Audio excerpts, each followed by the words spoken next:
ગુજરાતની જીવાદોરી નર્મદા ડેમની જળસપાટીમાં સતત વધારો। નર્મદા ડેમની જળસપાટી 134.95 મીટરે પહોંચી। ડેમમાં 65 ક્યુસેક પાણીની આવકથી હાલ ડેમમાં 87.69% જથ્થો ઉપલબ્ધ। રાજ્યમાં 6 દિવસ હળવાથી મધ્યમ વરસાદ પડવાની હવામાન વિભાગની આગાહી। આજે દક્ષિણ ગુજરાતમાં પડી શકે છે ભારે વરસાદ। 2 દિવસ માછીમારોને દરિયો ન ખેડવા સૂચના। અમરેલીના ચાંદગઢ નજીક વન વિભાગના ટ્રેકર પર સિંહણે હુમલો કર્યો। ઇજાગ્રસ્ત ગુહાભાઈને સારવાર માટે હોસ્પિટલ લઈ જવાયા। વન વિભાગની ટીમે ઘટના સ્થળે પહોંચીને હાથ ધરી તપાસ। પૂર્વ પ્રધાનમંત્રી અટલ બિહારી વાજપેયીની આજે પુણ્યતિથિ।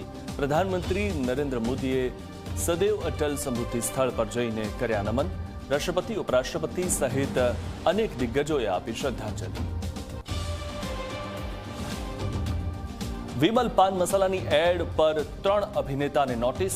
મહારાષ્ટ્ર એફડીએ શાહરૂખ ખાન, અજય દેવગણ અને ટાઈગર શ્રોફને કારણ બતાવો નોટિસ ફટકારી।